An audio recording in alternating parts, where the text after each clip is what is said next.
For 6 years, we've been busting ass trying to get respect. Guess what? We done with that.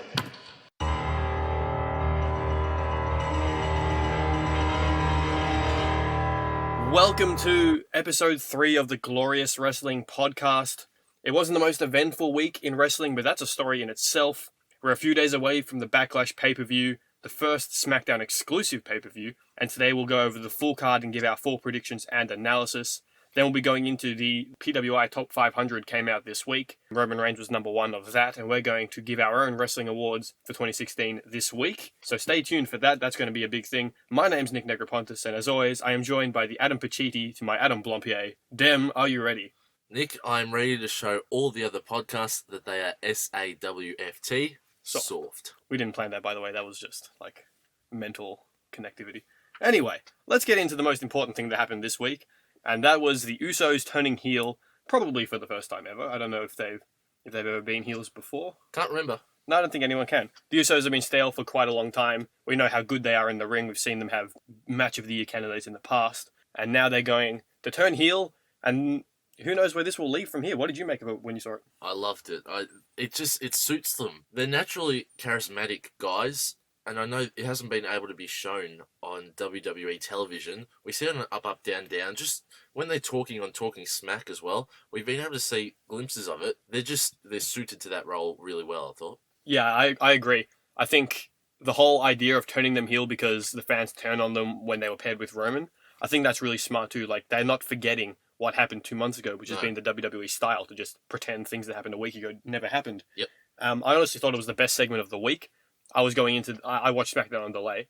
I remember thinking about sending out a tweet going, SmackDown's been great. Now we're getting to Usos and Alpha. This is going to be a 15-minute fantastic match that's going to blow the Raw tag division out of the water.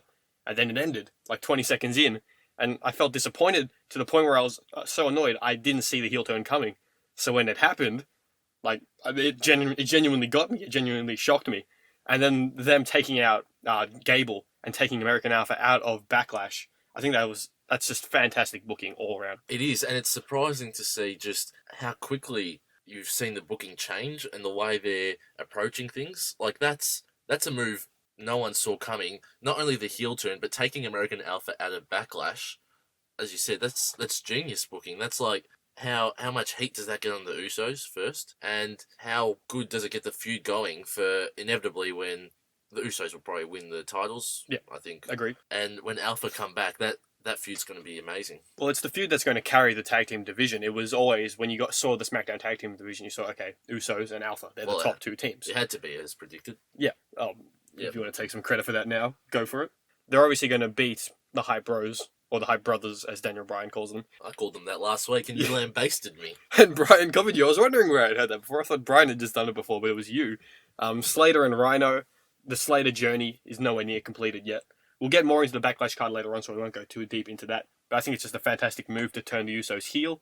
And speaking of turns, there was another one this week. It was Seth Rollins who has flipped on a dime and has come out. I wouldn't blame Seth. He's still acting as if he's Seth Rollins, unchanged. But they're positioning him as a babyface now, and it's clear as day. It is, and we were discussing last week how we didn't want it to happen immediately, and he's been booked as a babyface straight away. But that thing I was saying last week about him man on a mission, that's the way to describe his turn, and that's exactly how he came out. He came straight down to the ring in the first segment with Kevin Owens and Foley and Steph McMahon.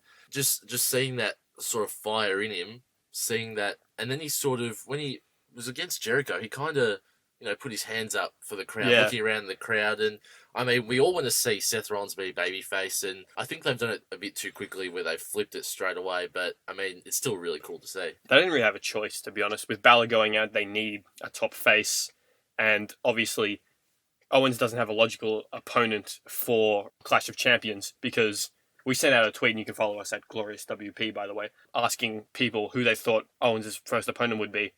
And most people responded with Seth Rollins. There's a couple of votes for Sami Zayn, but there was really nobody else. Obviously, no one touched Roman, and nobody touched Jericho, who were the other options. So Seth didn't have a logical opponent. Owens didn't have a logical opponent, so they sort of had to throw them together, and that sort of made the face turn need to happen a lot quicker. And honestly, I'm okay with it. And I think the one thing people forget is just how good Seth Rollins is. When you wrestle as a heel for so long, people sometimes forget because like It limits you. It does limit you. You have to you're the one applying the headlocks. You're the one doing the slowing down of the pace rather than the one who's like speeding up and doing the comeback stuff. Seth is a fantastic flyer, and now we'll get to see that. And I think we showed it because his match with Jericho was fantastic. Yep. I honestly think that's probably Jericho's best match since he's been back with the WWE. Yeah, I'm not sure about Jericho's in-ring ability and that being his best match, but I think Rollins really, put it up to another level. Him being a face now, his matches automatically, somehow even more, they increase to a higher level, and he brings other people with him. So Jericho's the perfect guy for that first match to be Rollins face versus Jericho heel. It was a great match, and yeah, kudos to him. Agreed. Okay, I think we both agree. Clash of Champions will be Seth, Kevin Owens. Roman won't be added to the match. They'll probably end up with Roman Jericho. Yep, which isn't a bad thing. No, that's fine. Rusev's on his honeymoon, so that's just fair enough. That's some time taken up there. But I think we both agree Kevin Owens retains, Triple H gets involved. I think Kevin Owens retains. I'm not sure if Triple H necessarily has to get involved straight away, like in the match again, screw Seth Rollins out of it again. I'm not sure about that, but Kevin Owens will win, and it will be used to set up Triple H versus Seth Rollins. I can't see them having Seth lose clean, though. I guess that's what I'm thinking. Yeah. Okay, so now we're going to get into the full Backlash card. Obviously, Backlash is Monday, 10 a.m. for our Australian fans. Unfortunately, Melbourne time. Unfortunately, neither of us can watch it live, but we will be live tweeting from Glorious WP on Twitter if you want to follow us. So let's get into the card. We haven't planned this at all, so I have no idea what he's going to predict for this. So let's start with the tag team tournament semi-final match between the Usos and the Hype Bros. The Usos, no need to explain it. Agreed. Easy as that. Okay, so let's go to the finals. Usos versus One Man Gore. Yep, that's... I just caught you off guard with that naming. If you made that up, that's genuinely horrible. I didn't actually. I got that off a Facebook page. Okay, well, that's horrible from that Facebook page. The Usos will win, and as we've discussed previously, I think Rhino will turn on Heath Slater, and even though Heath Slater is still a free agent, somehow will keep appearing on SmackDown for a feud with Rhino. Agreed. So the next match on the card is The Miz versus Dolph Ziggler for the Intercontinental Championship. I honestly think that The Miz retains, Maurice gets involved. That'll probably be the coward angle taken with Miz retaining. Yep, I think The Miz has to win. They haven't really built much of a storyline. They haven't had enough time to, so this feud can keep going, and it will start with The Miz winning. I'm really annoyed that we keep agreeing with each other, so let's try and vary that up with Randy Orton and Bray Wyatt. I think Randy Orton will win this first match between the two. I think it will be, again, the start of the feud where hopefully Bray Wyatt really catapults himself to that level where he will challenge for the championship sooner rather than later, but Randy Orton will get up first up. Good, I disagree, because honestly, I've just realised that I've tipped all heels to win at Backlash, which just shows the kind of person I am. But anyway, I've got Bray winning simply because I honestly think this feud needs to start with Randy on a losing streak, simply because that's the kind of thing that Bray taps into well. And I trust SmackDown's booking at this point, so I think they'll do the right thing and give Bray the win. There's been rumours that Luke Harper might return. I don't know about that. I would obviously rather keep him away from Bray and have him team with Rowan. But I think Bray's going to win this one. Yeah, that's fair enough. The next match is the six-pack elimination women's challenge. Natalya versus Bliss versus Bella, Carmella, Naomi, and Becky Lynch. Who have you got? I've got Natalya winning, and I've got her winning simply because I think that's the best way to get the title onto Becky eventually.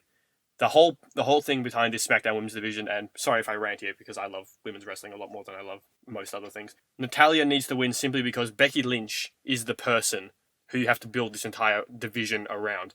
And the way you get the title onto Becky has to be the big huzzah moment for this division. So I feel like you put the title on Natalya now, have Becky do most of the eliminations, have Natty storm in at the end and roll Becky up and win the title, have her steal it, and then have that feud go on from there. I wouldn't have Nikki win. I feel like you should be able to continue her and Carmella as their storyline without the title. I mean, Carmella has beat her this week on SmackDown, has beaten her up the last 2 weeks. Nikki just eliminating her in the match wouldn't feel right, and they can't be the final two because no one will believe Carmella can win the match. So that storyline should be able to continue without the title. So I feel like Natalya wins, Becky comes second. I don't know if they can go back to Natalya Becky Lynch because we saw a feud between them recently. I just don't think that that's something that they should be doing. I'm going to go with Nikki Bella. I know you just said, but they need someone that has pedigree in that they were champion for a long time. Obviously, she's got the record for the longest reigning, I think. Yes? Yes, correct. Yeah, so I think they have to give it to her. I think she dropped the title pretty quickly to allow Carmella and Nikki Bella to keep going. But for the first champion, I think it has to be Nikki Bella. I think whoever wins the title has to have at least a decent run. I wouldn't want to have Nikki just win it and then drop it. I feel like that would make the title look kind of average, unless the title goes from Nikki to Becky Lynch. I don't think Becky can win this match. I feel like she has to win it in a singles match. But putting the title on Nikki right now sort of doesn't lead anywhere. Because then what does that give us? A Nikki Bella versus Natalia feud or Nikki Bella versus Alexa Bliss feud? As much as we both love Bliss, that's not really an appealing match. I think Natty and Becky are the only two who can really carry the division to start with, in my humble opinion. Yeah, I just think that the name, Nikki Bella, just to catapult it straight up, I think that Yep, that's my reasoning. And that's something that WWE will probably do and probably consider. Now, so obviously, I'd be right then. We'll see. We will see.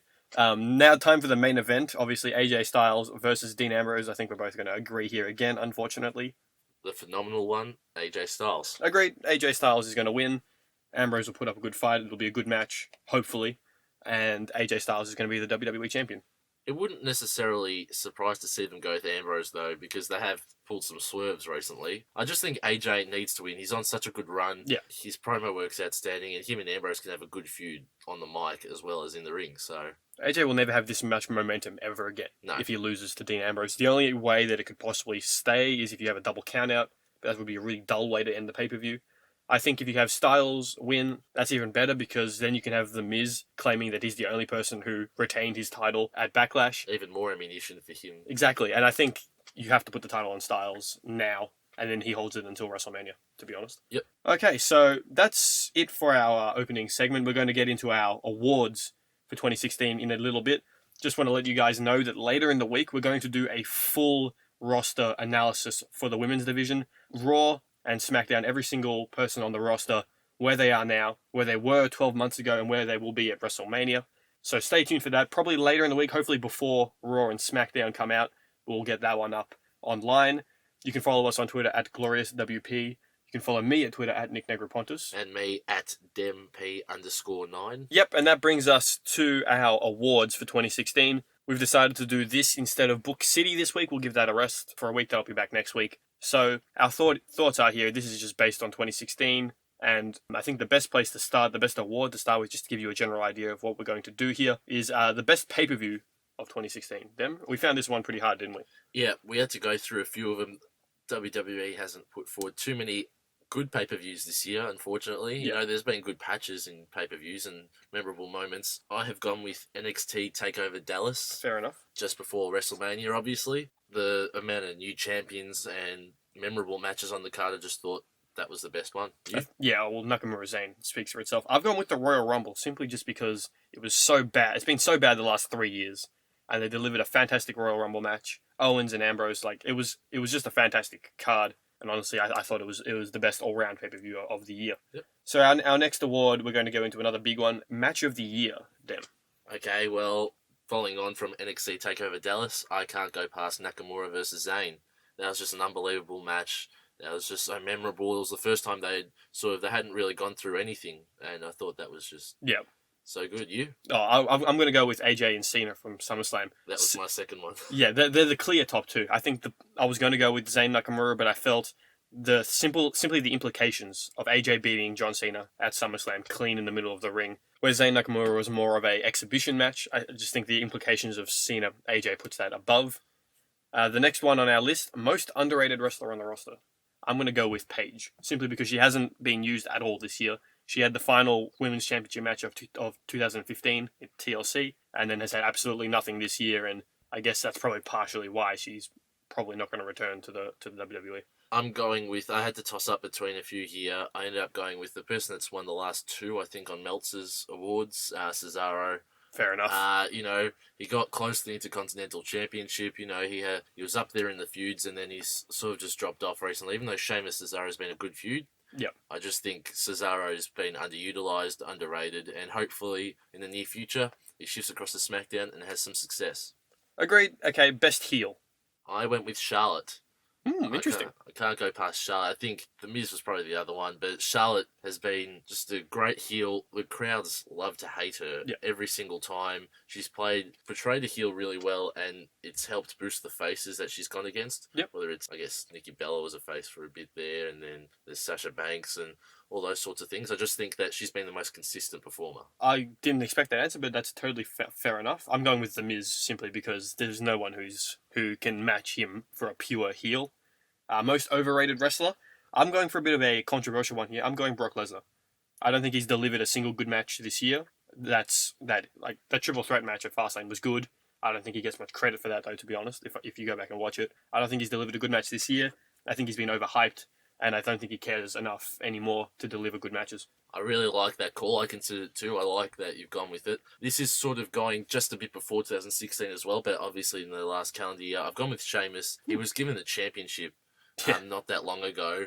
And, he went to the League of Nations, but the fact that he was classified as championship material, even if it was just to get the title onto Reigns eventually, I just think that he's been, even though recently, you have to give him credit, him and Cesaro have been great, as I said before, but I think he's been the most overrated performer. Fair enough. It was a hard award to give, to be honest, most overrated. I think most people are where they should be outside of, someone like Cesaro. Best babyface. This was a hard one for me. It was really hard. And I didn't know who to choose. I went with Shinsuke Nakamura. Really? Yes. I just think that... And he's not playing a character, and that's the thing I like. Yeah. That I like the most. He hasn't really got a gimmick. He's just he's completely over, and he loves performing in front of a crowd. He loves being that guy to just annoy the heels, and I think that's the best side of a babyface, so I've gone with Nakamura. Honestly, that was a hard one as well. I don't think that outside of Ambrose, I don't think there's really been a top face all year. I've gone with Bayley simply because if you look at NXT, you look at guys like Balor and Neville and these guys who have gone up to the main roster, the last few months before they go up, the crowds drop off them. Balor got less reactions, Neville gets less reactions. Bayley did not. Up until the moment she left, she was getting the biggest pops of the night, and that's just because she's Bayley. And her first 3 weeks on Raw, she's gotten massive ovations. I think Bayley is the best pure babyface, and The Miz is the best pure heel.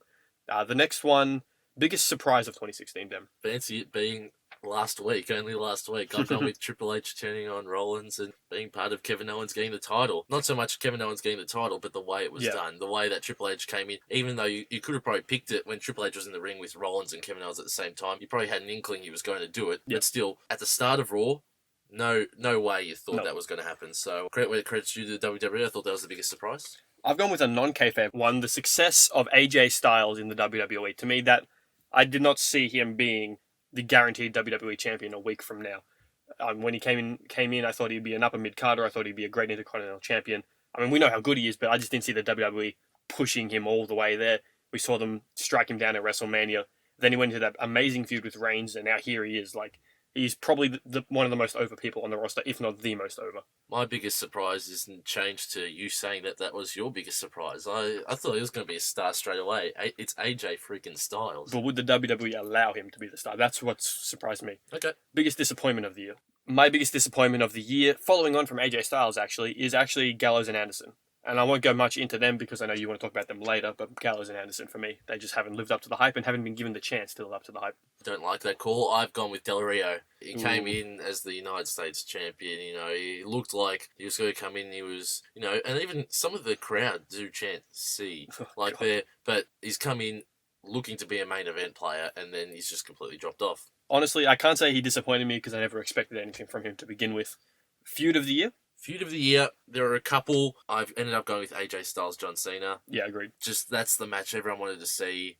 That's the feud everyone wanted to see. And the fact Styles went over in the end, there were little bits, little low moments within the feud. But I thought overall, the performance of both those guys, they're classy, they're professionals, they're the best. They're the two best wrestlers probably of the generation that we're currently in. So I thought that was the best one. There hasn't really been another feud that challenges them, to be honest. There hasn't been a Triple H, Daniel Bryan, or a Ambrose Rollins. Yeah, I thought Balor Joe could have been maybe. Yeah, but the match is disappointed, to be honest. Yeah. One that I haven't actually given you any notice on because I just thought of it. Best championship reign. So I'll go with mine first. I think there's only really been two good championship reigns this year in terms of just ones that have stood out above the rest. I've gone with the Revival as the NXT Tag Team Champions. They've had fantastic matches. They've stolen the show at almost every takeover. Most NXT events they're on, they put on good matches. and their match with Gargano and Ciampa was just amazing. So I'm going with them, the 2-time NXT champs. Yep, I really like that one too. I'd maybe say Ambrose as the world champion, just because no one expected it, and then he's just been cocky. He's been a really sort of in-your-face sort of guy as the champion. I reckon he's suited to being champion perfectly, which is against what many people thought initially. So I thought he's got the best reign. Honestly, and don't hurt me for this, but I honestly thought Roman's championship reign was better. His 2 matches with AJ and that, but that's fair enough. Next one, most improved wrestler of 2016, and this can be performer, wrestler, like all-round package. Yep, so this was the hardest one out of all of them. I've gone with Alexa Bliss. Fair enough. I think she's improved out of sight, and I think that she's a good performer. I know she's not getting a reaction at the moment from the WWE crowds. It'll come. We'll discuss it later in the week, as you said, on our on the other podcast with the female roster, but I think she's fantastic heel. She's really good in the ring now, and she's improved a lot. Honestly, I had Alexa Bliss as the most improved wrestler of 2015. Okay. If you want to look that up on camelclutchblog.com, plug. My article on there, I had Alexa Bliss as the most improved of 2015. Honestly, for 2016, I've gone Becky. So we've both gone with our girls. I've gone with Becky Lynch simply because in 2015, she wasn't herself. She was in her shell. Her promo skills were she was probably a bit nervous. But 2016, you've seen the real Becky Lynch come out, and she's probably the most popular person on SmackDown, aside from AJ. So I feel like she's really worked hard to get herself to that point where she's probably the top female babyface on the roster right now. And it's a testament to the development in NXT and the women's roster, and getting these women to the point where they're comfortable with themselves and they play their characters really well. Agreed. Best gimmick of the year, and note there is a correct answer for this one. There is. It's Chris Jericho. Oh, I didn't think about that one, but that is good. But that is the incorrect answer. The obvious answer is Broken Matt Hardy. That's not WWE. It doesn't have to be WWE. It's Wrestling Awards. Well, yeah, Broken Matt Hardy is okay. Though Chris Jericho is pretty great. He's a catchphrase machine and a funny heel. I don't know what else you want. He's now a scene. He's not broken brilliant though. No, but he's freaking brilliant. Oh god, that was bad. Anyway, we'll move on to Tag Team of the Year. Dem. Yep, I think this one's obvious. The Revival. Yep, agreed. Didn't even have to put any thought into it. The Revival being the best tag team by a long way. Now we'll get into the big two. Best female wrestler of 2016. For me, it's Charlotte. I don't think it can be anyone else simply because she's been both the Divas and a 2-time women's champion all this year. She won at WrestleMania, so kayfabe-wise, she's been the number 1 wrestler. She's performed in everything they've given her. You named her as the best heel. I don't think you can go anyone other than Charlotte. No, Charlotte was my best Yep. female wrestler of the year as well. She's just been great for the whole time. I think Bayley's the only one who could really challenge her, to be honest. Male wrestler of the year, Dem? Finn Balor. Finn Balor, that's interesting. Yes, I just think he's been champion for a lot of the year in NXT. He's come up to the main roster, and just before he got injured, he got the championship. He's obviously highly rated within the WWE. He performs well consistently, and even though a couple of underwhelming matches with Joe, I still think Balor's been the standout guy. Absolutely fair enough. I've gone with AJ simply because he's just delivered in every single thing he's done since he's arrived here. I'm not discounting Roman, though. I feel like people are giving PWI a lot of slack for having Roman at number 1. I think Roman's had a fantastic year. He's delivered in almost every big match he's been in. He's done everything the company's asked for, aside from getting suspended. I think you can't really argue with Roman aside from our answers. Yeah, I think that's fine that they've put Roman. I'm happy with them having Roman ahead of Balor and AJ and Jay Lethal from agreed. Ring of Honor. So now we'll be getting into our 4 issues for the week. I've changed mine a few times, so I haven't got as much prepared as I would like, but we're going to start with yours, and you're wanting to talk about Gallows and Anderson, who I had as the biggest disappointment of 2016. Yeah, so I wouldn't call them biggest disappointment, I guess. Depends what your point of view is, but Gallows and Anderson, when they recently put the Dudleys, they ruined their retirement by putting them through a table, doing the magic killer on the outside. That's the Gallows and Anderson we want to see. And there's nothing wrong with them being a little bit funny at times and, having that character depth. But Gallows and Anderson are the most dominant and probably the best tag team in the world. They showed that in New Japan. And, Anderson's fantastic worker. Anderson is fantastic on the mic. I'm a really huge fan of his. And Gallows is great as well. I just think that the way WWE have booked them, especially recently with the Old Day, which could be the worst segment I've ever seen in my life. Top 3. I know, it wasn't as bad as Titus O'Neil's promo last week. It wasn't that whole last hour of Raw. Yeah, but that's not what Gallows and Anderson should be. They shouldn't be making fart jokes, old jokes. They're a dominant team. You can have New Day doing good comedy stuff Yeah. and have Gallows and Anderson being the tough guys, and that feud would still work really well. And I think Gallows and Anderson are going to win the titles in the Clash of Champions. And I think Gallows and Anderson will hold the titles for a while. And I think they'll bring in, hopefully sooner rather than later, Kenny Omega. Hopefully he comes in. I reckon the Bullet Club's going to build up in the WWE, and Gallows and Anderson will be at the forefront of that. But at the moment, it's a big issue. The WWE are going to have to pretend that the last 2 months haven't happened for that to work properly, because Gallows and Anderson they've been used as comedic, like with the whole Big East testicle thing and the doctors thing. It just hasn't been funny. It's been cringeworthy. And I think the New Day as well, I don't think they're blameless here. I think they've had a really poor 2016. I think if you go back to the start of the year, they had a good feud with the Usos and Kalisto coming out of TLC. And then they went straight into that stuff with the League of Nations. And then after that was like the Vaudevillains and the stuff that went on from there. And it just wasn't very good. I don't think they've had a really good stretch of time at all this year. The Wyatts stuff wasn't good either. I feel like they've almost bombed it this year, to be honest. They need a heel turn. The face turn hasn't really worked that well. They need a heel turn. They need to go against Enzo and Cass. And we need to see the Gallows and Anderson. They need to be rebuilt. But I think if you put the titles on them and then really beating down on the New Day at Clash of Champions, if you do that, I reckon that it doesn't eradicate what's happened, but it starts them again. It resets them, and they can be the best tag team in the WWE. They just need to reset Gallows and Anderson and let them wrestle. Let them do what they do so well, which is just put on great tag team matches. And the New Day can do it too. They just need to be given the chance. There's nothing better than a Carl Anderson spine buster. Oh yeah, I love a good spine buster, and he's up there. Okay, so now we're going to get into my first issue of the week, and that is, should Raw go back to 2 hours? I think the answer to that is obviously yes, but we got to figure out how that happens and if it can happen. The biggest issue is sponsorship. Raw makes a lot of money off their third hour of sponsorship, and they would be very hard pressed to give that up. They probably wouldn't make any money reducing it to 2 hours. In fact, it would help the product, but they would probably lose money doing it. The other negative issue would be the amount of depth that they have in Raw, especially with the cruiserweights coming in. Would 2 hours be enough time to go over this entire Raw roster? I think you can, but it needs to be worked differently. If they were going to reduce it to 2 hours, they had to do it at the brand split. It's probably too late now, and we're just going to have to deal with these. Because let's look at Raw from this week. You had a really good match between Seth Rollins and Chris Jericho, and between there and the main event, which was Sami Zayn and Kevin Owens, everything in between was terrible. You had an hour and a half of terrible programming, with the exception of Sasha's promo, which was a good promo but a terrible angle. Yeah. Everything else, you had Titus, you had squash matches, you had Gallows and Anderson with their Old Day thing. It was just an hour of bad programming. You can't have a full hour of undercard stuff that doesn't deliver. And this is exactly what we said last week when we were saying Raw was better than SmackDown last week because of its main event. The rest of it was average. Yeah. SmackDown is consistently putting out a good show. From start to finish, you watch it, and there's very few things you would want to fast forward. Raw, I watched it on replay this week. I fast forwarded through probably about 90 to 120 minutes of it. It's just not delivering at all at the 3 hour length, and something has to be done, and the thing that's being done is the Cruiserweight division. But I don't know if that's enough. I don't think I think you got 3 hours of programming, adding 10 Cruiserweights. You can really only have one feud with the Cruiserweight title, and you got to introduce all these new guys.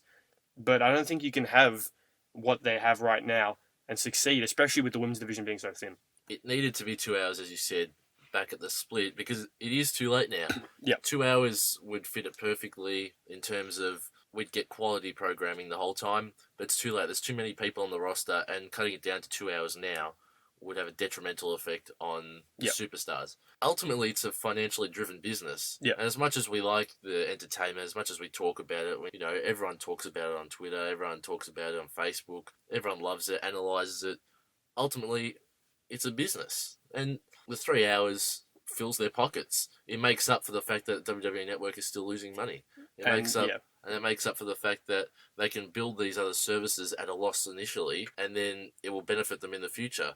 I just think they have to keep building the depth, and they will keep building the depth. They're not going to stop with the Cruiserweight division. They're going to keep signing other people, and I guess in doing that, it probably makes the 3 hours more bearable. The Cruiserweight division will mean it's not 90 minutes that's rubbish.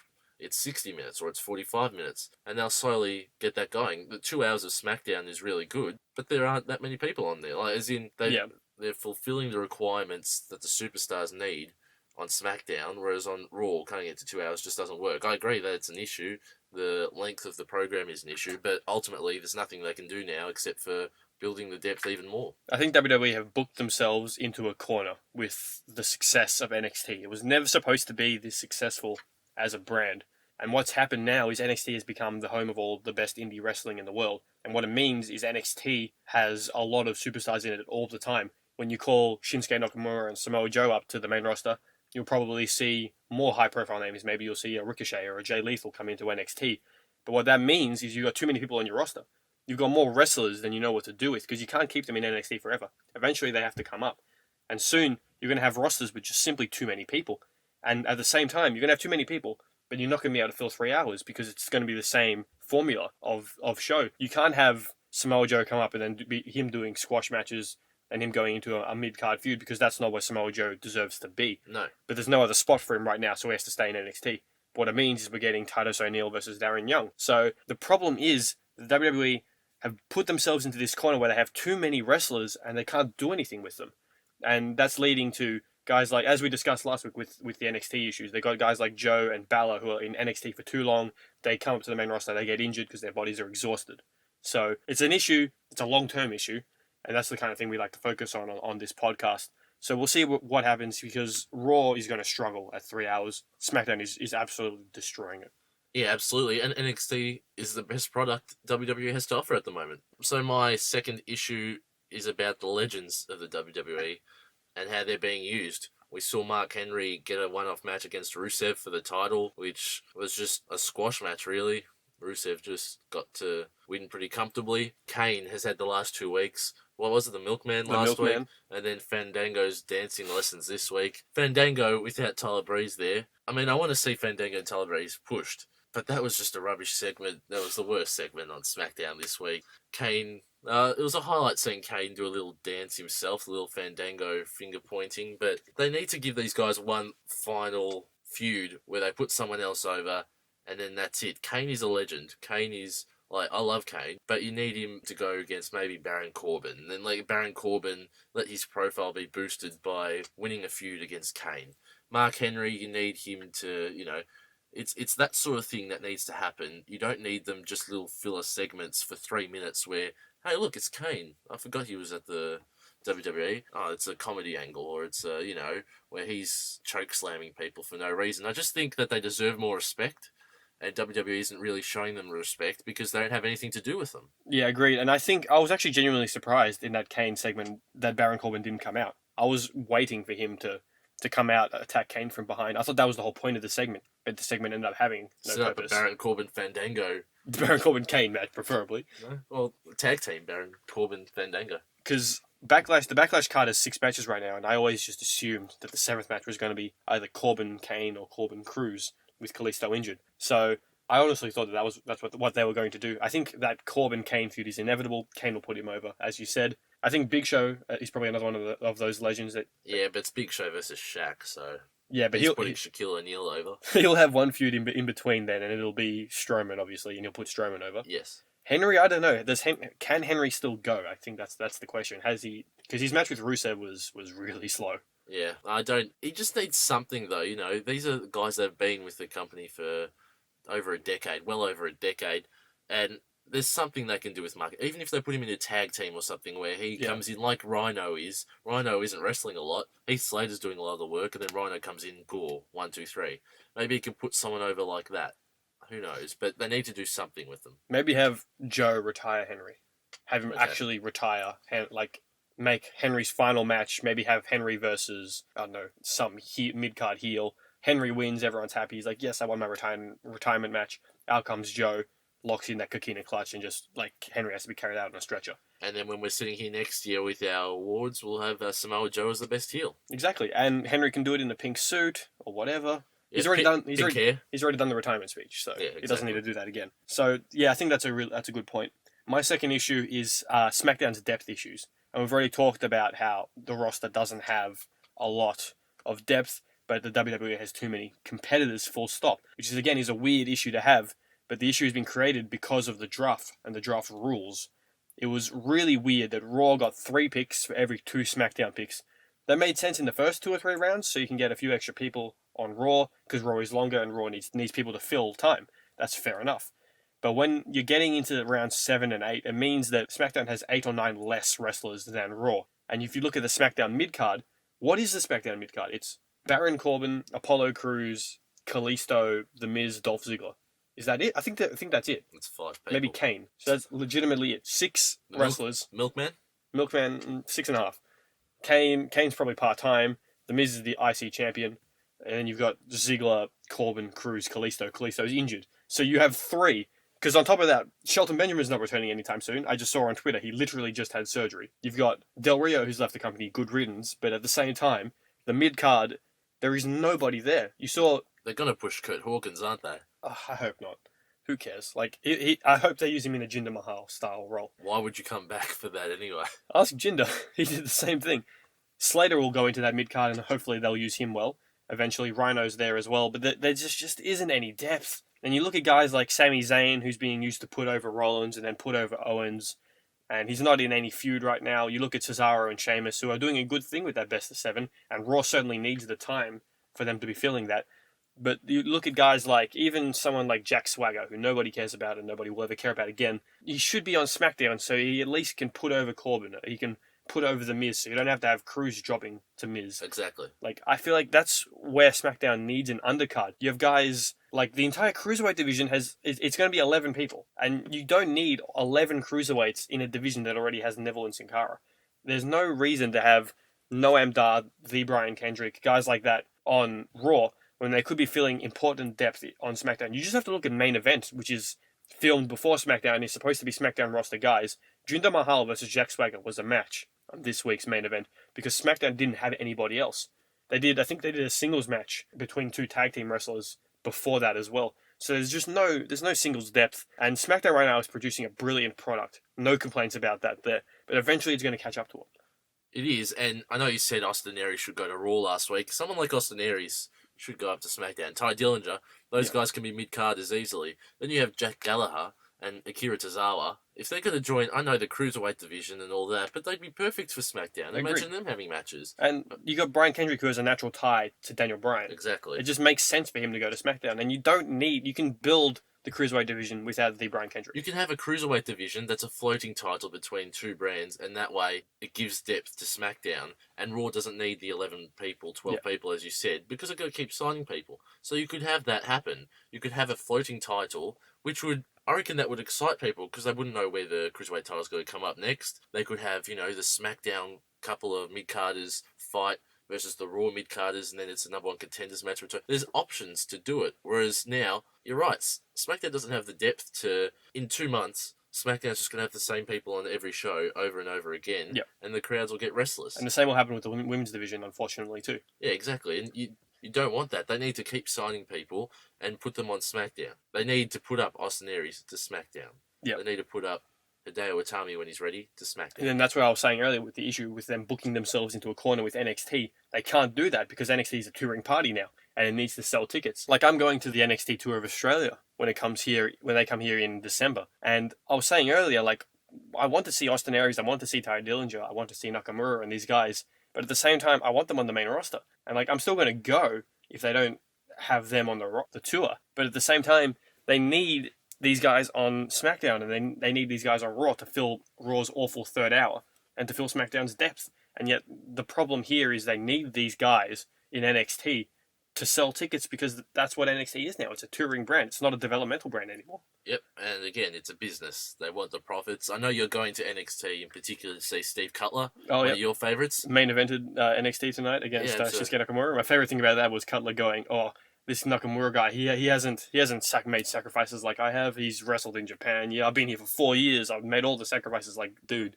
you're talking to Shinsuke Nakamura, who's like wrestled for 15 years. Yes. You're saying he hasn't made any sacrifices. Just like, stop, please. Yeah, I don't like what you just said at the end there. It's please. But anyway, yeah, I just think that NXT is now a business, so I know it's unlikely to see Aries in SmackDown and all that, unless they bring in Jay Lethal and Adam Cole and all those guys. And then again, they're going to have too many people total. Like, you can't have that many people on your roster. It's a real delicate position.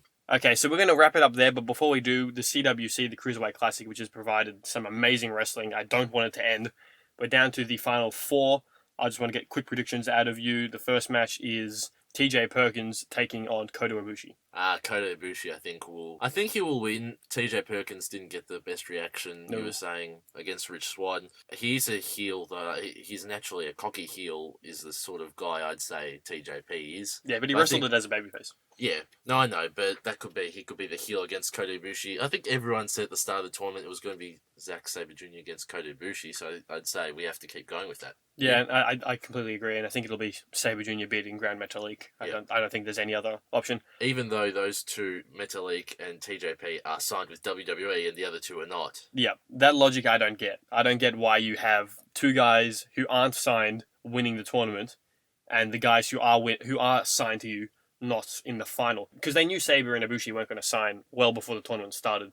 So they should have had Ibushi and Sabre on the same side of the bracket, so you can have one in the finals, and then you can have a TJP or a Grand Metalik or, Gallagher, Cedric Alexander, someone who's actually been signed in the final alongside them. I think having an Ibushi Sabre Jr. final would be underwhelming, simply not because of the match, but simply because neither of them have signed with WWE. Which is why they might pull a swerve. They could have TJP beating Ibushi.